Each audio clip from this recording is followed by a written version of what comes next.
right. It's a set of ordered pairs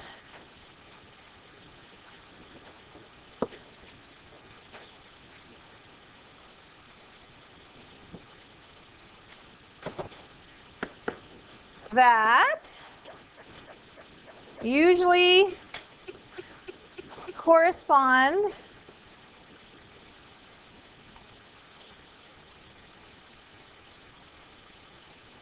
to an input. What's the input? X or Y? X. And a specific output Y. Okay, so there's many ways that this ordered pair can be generated in a relation. And the first way is they could just give you a bunch of ordered pairs.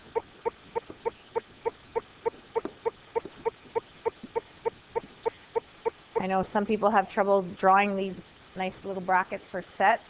So for instance, 3, 0, I don't know, 1, 5, 2, 3. There's a relation of some sort. What's another way that you could generate some ordered pairs in a relation?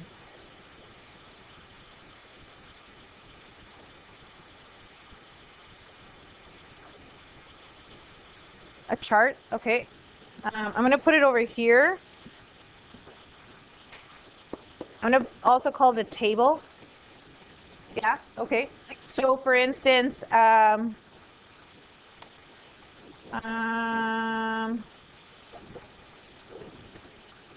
going to call it a table of values. X, Y, I can have 1, 2, 4, 3, 5, 1. I'm just making this stuff up. Yep. What's another way?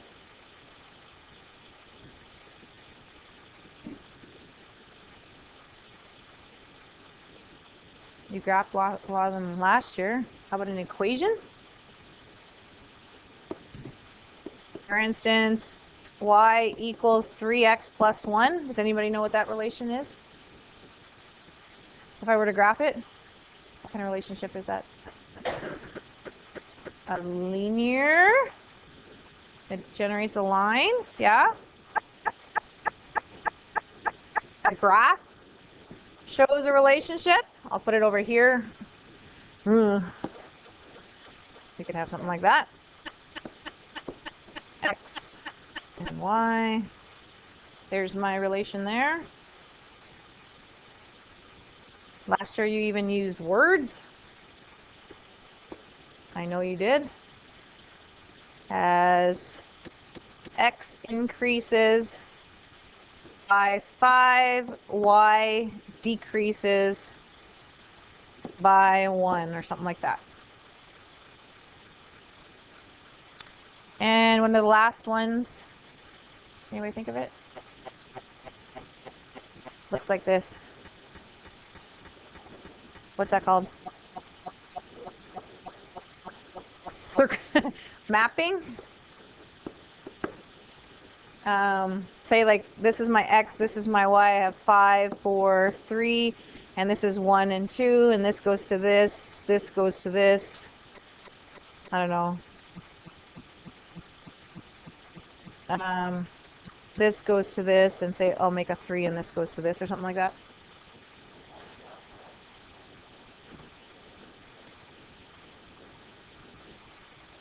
You called it an arrow graph?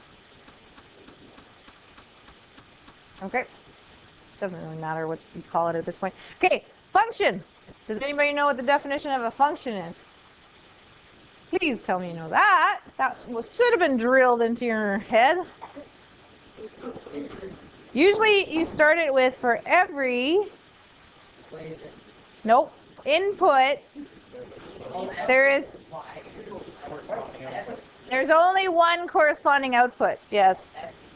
For every input X, there is only one output Y.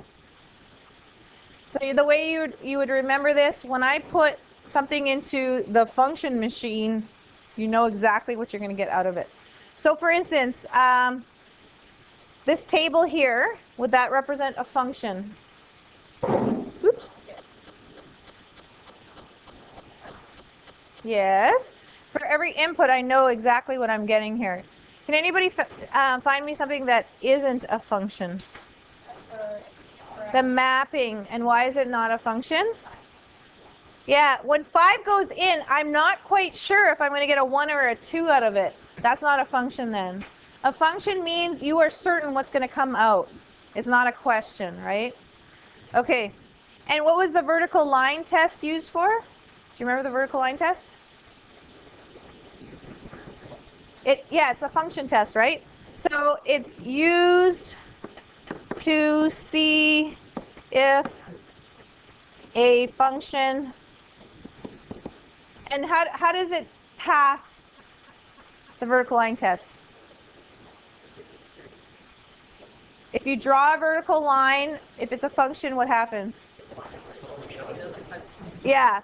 So if you, I'll just go, if you draw a vertical line, a function would only intersect once. And if it intersects twice, then it's not a function. So for instance, I'll give you a second to try example 1a and 1b. You're supposed to tell if it's a function. Okay, is a function? Yeah, it is. No matter where I draw a vertical line, it's only intersecting once. Yeah, that's a function. How about this one? No, it's pretty, like there and there it fails. There's a bunch of spots. Anywhere it basically fails except for right there. Okay, so that's not a function. Okay, moving on. This is a review of function notation. I'm going to give you a second to actually find the answers here. 3 is the input. It goes into the input and it says take the input and add 2 together, you get 5. 0 goes into the input. The input plus 2 gives me 2. 2 goes into the input and it says take the input, multiply it by 4, then add 1. 4 times 2 plus 1, and then you have to divide it by the input, which is 2. So that means I get 9 over 2. 0 goes as the input. It says multiply by 4, which is 0, plus 1 is 1, and then divide by the input, which is 0. What happens when you get 1 divided by 0? Error. Error is a calculator code. Tell me what the math code is. What? Undefined. Thank you very much. Negative 5 goes into here. You're supposed to square it, then multiply by 3, then subtract 3. So minus 5 squared is what? 25. 25 times 3 is 75. 75 minus 3 is 72. Now people are saying, I don't know what to do with the A. A is just the input. A goes in. What are you supposed to do? Add 2 to it. Can you add A and 2 together? No, so then that's your answer. Same with M. I'm going to give you a second to figure out G there. Of course. Okay, so it says here 3 times M plus 1, the whole thing squared, subtract 3. So what do you have to do first? You have to square this. How do you square that? It's a FOIL. So 3 times M squared plus 2M plus 1, subtract 3. Then what do you do next? You need to multiply the 3 into all of them. So then you get 3M squared plus 6M plus 3, subtract 3. These cancel, and then I'm left with 3M squared plus 6M. I know, that's why we're reviewing today. Okay, the blank is defined as the set of blank. Oh, that's too much blanks. Okay, the domain is defined as the set of inputs. usually represented by the letter X or the length component of the ordered pair. First, the range is defined as the set of outputs, usually the letter Y, or the second. So now my blanks make sense, right? Okay, who knows? Now, which one did you use? Set notation or interval notation? If you don't know. How about X is an element of reals? Did you use that? Or negative infinity to positive infinity? You did both. Well, then this will be easy. So X is part of the set of reals. You're supposed to, set notation looks like this. You use those fancy little brackets. And you go X with a little line where X is an element of the reals. It's a fancy little R like that. Okay, interval notation, how would you say X is a part of the reals? Negative infinity to positive infinity. And it's round brackets because you cannot include infinity because infinity isn't an actual number. It's an idea, it's a concept. It just basically means forever and ever and ever, right? So we're going to the left of the number line and to the right of the number line and everything between. Okay, how would I write in set notation X is greater than or equal to 6? Squiggle. X. A line. X, it's greater than. Which one's the greater than? Yeah. And then it says or equal to, so we need that little line underneath it. 6. Well, technically you're supposed to say that it's an element of reals as well. I know a lot of people forget that last step. The reason why in math we're supposed to say that is because it could be an integer, which means then it's only 6, 7, 8, 9. But if I say it's the reals, it could be 6.1, it could be 6.0001, it could be, you know what I'm saying? Like everything. But most people just put this first part, and most teachers would mark that right. So, but we're in grade 11. We're probably going to be using interval notation just because it's a much easier version to use. How would I write that? Greater than or equal to 6. So how do we do that? It is a square bracket. We're starting at 6, and we're going on forever. Round brackets around infinity, because again, you can't capture infinity, right? The reason why it's square brackets on 6 instead of round brackets, because we can include 6, right? We can include 6. Okay, greater than negative 2 or less than 1.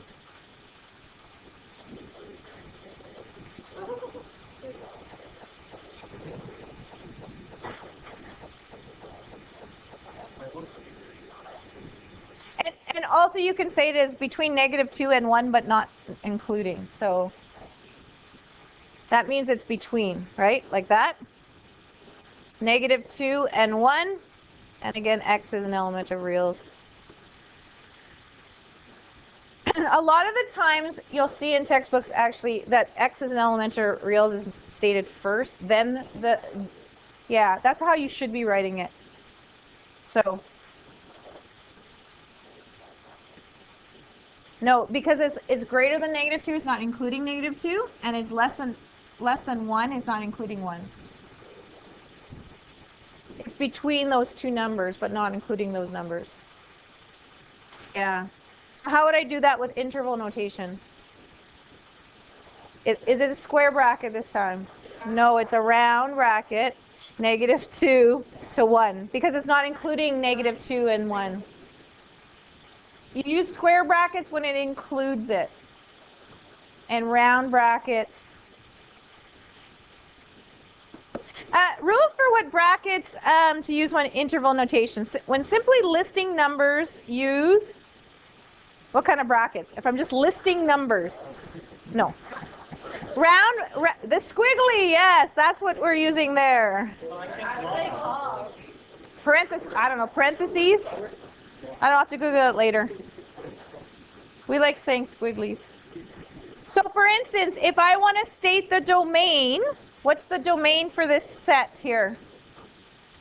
What's the domain for this? Yeah, it's just a list, right? It's not everything in between. It's just 1, -2, and 3. And you could argue you should put it in increasing order, but that's fine.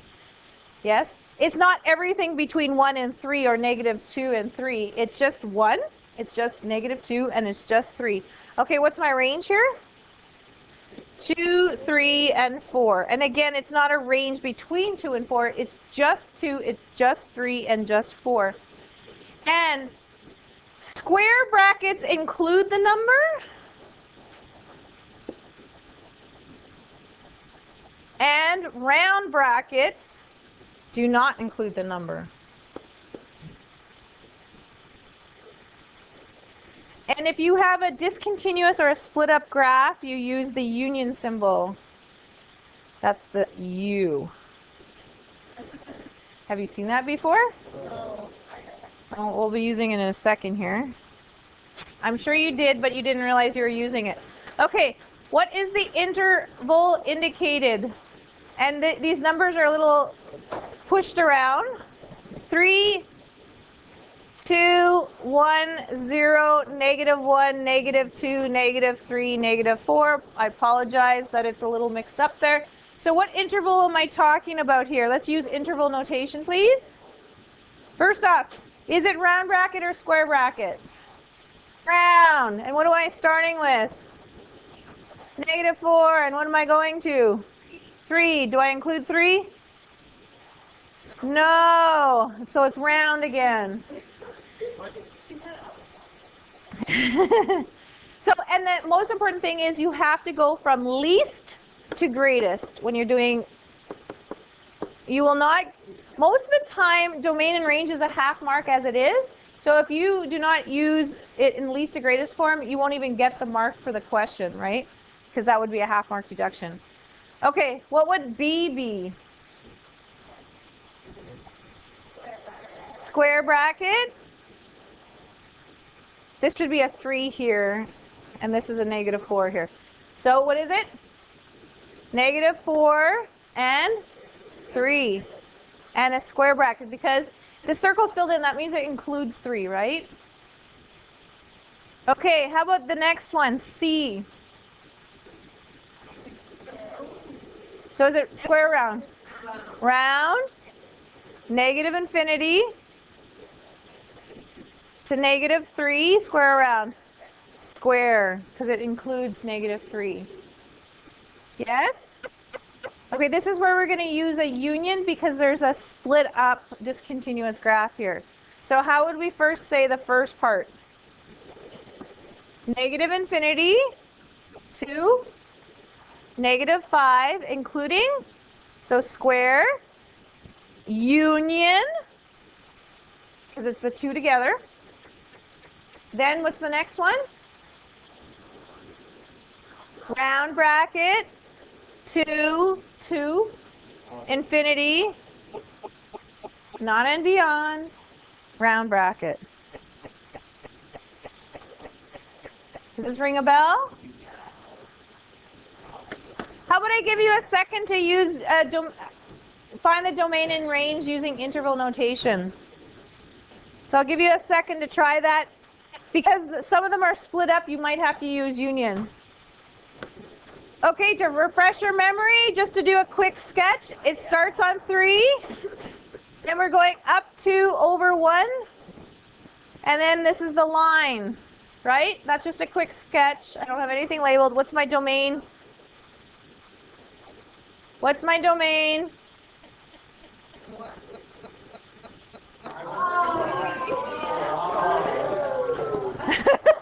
What's my range?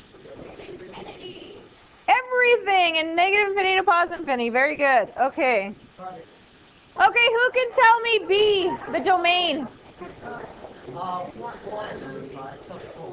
1 to 4? I think it's 1, 2, 3, 4, 5. I think it's 1 to 5. And it's everything in between, right? What's the range? -2 to +2. Very good. Okay, this one's going to be a union one. Who has the answer? First up, what's that one there? -3. Does it include -3? Then it goes up to 1. Now, how do we do this then? If it includes 1, but then this starts and doesn't include 1, what in fact is going on here? We start at -3, and it's basically everything to the right. So, infinity. Okay, now look at it this way. We're going to start at the bottom. Is there any limitation when I get to the bottom? No. And then what happens? It stops there. I cannot pass here. I have to kind of jump and then start again, right? So, -infinity to 1. Does it include 1? No. Then we're going to do a union, and we're going to start again at 1, but not include 1.